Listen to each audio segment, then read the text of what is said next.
पाकिस्तान ने ऑस्ट्रेलिया के अगेंस्ट 2-1 के साथ सीरीज अपने नाम कर ली, लेकिन इस सीरीज के नाम करने से के बाद भी हमें कोई फायदा हासिल अभी तक नहीं हुआ, क्योंकि जो चीज हम चाहते थे, जो पाकिस्तान टीम की तैयारियों के अंदर हम चाहते थे, जैसा हम चाहते थे इस सीरीज के अंदर हो, और जिस तरह की ऑस्ट्रेलिया की टीम थी, सी और डी टीम अगर हम कहें तो कम नहीं होगा। उसके अगेंस्ट भी अगर आप इस तरह की प्लानिंग के साथ जाएं तो फिर आपकी वर्ल्ड कप की तैयारियां कुछ भी अभी नहीं हुई, क्योंकि मेन फोकस तो हमारा 2027 का वर्ल्ड कप था। आप सुने बात को बड़े गौर से।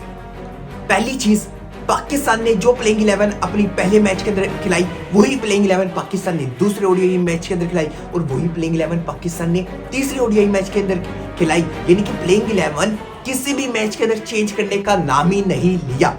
ठीक है, पहली चीज, यानी कि आपको अपने ही जो प्लेयर्स हैं जो बेंच के ऊपर बैठे हुए हैं, यानी कि आपने जो स्कोर अनाउंस किया, आपको उस पर बिलीव ही नहीं है कि वो परफॉर्मेंसेस करके दिखाएंगे, क्योंकि बेंच के ऊपर जो बैठे हैं उसके अंदर से एक वो है जो है सुफियान मुकीम, वो है PSL 2026 का टॉप विकेट टेकर बॉलर। उससे ज्यादा बेहतरीन और डोमिनेटिंग बॉलिंग करता हुआ कोई भी बॉलर नजर नहीं आया, लेकिन आपने उसे इस दफा भी चांस नहीं दिया। ये मैं पूछना चाहूंगा पाकिस्तान की सिलेक्शन कमेटी से, क्या बिगाड़ा है सुफियान मुकीम ने, क्या आप उसे चांस देना ही नहीं चाहते?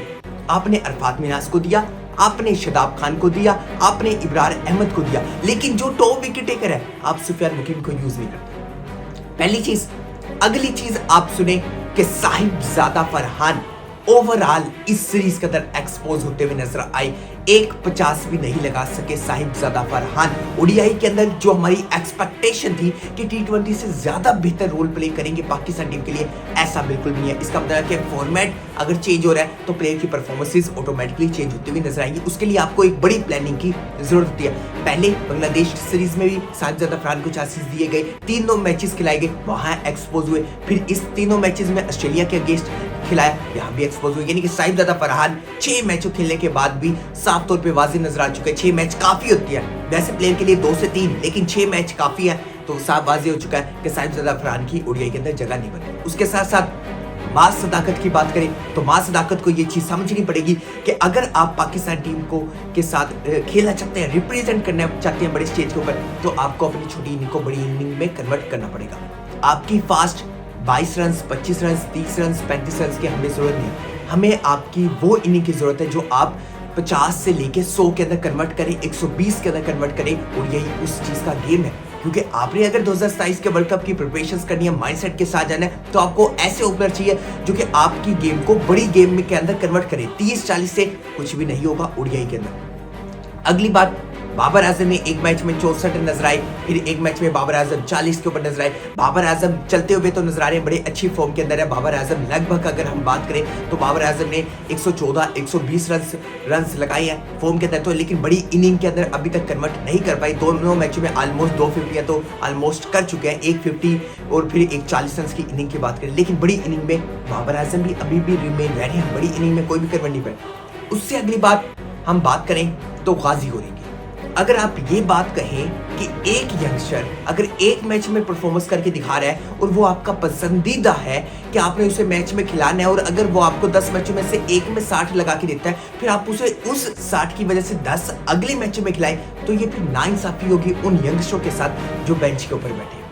गाजी गोरी का भी यही काम हुआ, एक मैच में तो लगाया, फिर अगले दोनों मैचेस के अंदर फ्लॉप होते हुए नजर आए। ऐसा बिल्कुल भी नहीं चलेगा। जब बड़ी स्टेज के ऊपर जाते हैं, अगर आपने एक मैच में नजर बना दी तो आपको उस फॉर्म को कंटिन्यू करना पड़ता है, जो कि बड़ा इंपॉर्टेंट है। बड़ा प्लेयर की यही निशानी है, वो अपनी फॉर्म को कन्वर्ट करता है, अगले मैच में उससे भी बड़े स्कोर करने की कोशिश करता है। अगर नहीं भी करता, लेकिन इतना बनाता है कि अपनी टीम के लिए बेहतर हो।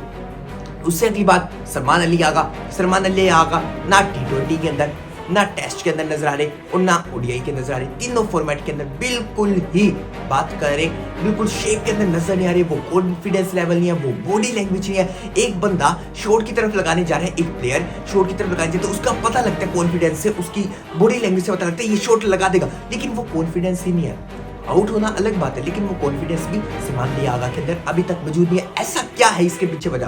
पूरा PSL एक्सपोज गया, कराची किंग की तरफ से एक बहुत बड़ी इन्वेस्टमेंट थी 5.5 करोड़ की, फिर उसके बाद भी आप पूरा सीजन जाया करें तो ये बहुत बड़े इम्कानात है। उससे बात अगली हम बात करें तो अब्दुल समद को हमने ऑस्ट्रेलिया के सीरीज के अंदर एज अ पावर हिटर खिलाया, लेकिन कोई बड़ी फॉर्म निकलती हुई नजर नहीं आई अब्दुल समद की, कोई परफॉर्मेंस नजर नहीं आई। 18 रन बनाई हैं तीसरे ओडीआई मैच के अंदर, लेकिन 18 रन थे तो बड़े इंपॉर्टेंट, लास्ट के अंदर आके बनाई है, लास्ट फिनिशिंग टच दिया, लेकिन अब्दुल समद से हमें 18 रन चाहिए, हमें पावर हिटिंग के 36-40 रन जो कि 13, 12, 14 बॉलों के ऊपर चाहिए, वो कंट्रीब्यूशन चाहिए। क्यों नहीं आ रही हमारे प्लेयर की तरफ से कंट्रीब्यूशन? इसके बाद एक जो प्लेयर निकला है वो बड़ा इंपॉर्टेंट है, वो निकला है अरफात मिनाज इस सीरीज के अंदर से, जो कि साफ क्लियर तौर पे वाज़ेह नजर आए कि जो अगले बैट्समैन होंगे मिडिल ऑर्डर के अंदर जो ओवर्स करवा सकते हैं एज अ स्पिनर जो फंसा के, वो अरफात मिनाज होगा पाकिस्तान के लिए। यहां से आपको साफ क्लियर कर दूं कि जिस तरह टाइट लेंथ के ऊपर बॉलिंग की जा रही है, जिस तरह बॉलिंग की जा रही है, बैट्समैन को ट्रैप किया जाता है और कंसिस्टेंट एक ही लेंथ के ऊपर बॉलिंग करना वो अरफात मिनाज कर सकते हैं और फंसा भी रहा है और उसे बॉलिंग के जरिए करके भी दिखाया उसे किस तरह बॉलिंग की जाती है। 7 विकेटें ले चुके हैं इस सीरीज के अंदर, बड़ी जबरदस्त विकेटें ली थ्रू आउट द इस सीरीज, बड़ी अच्छी बॉलिंग डोमिनेटिंग करते हुए नजर आए।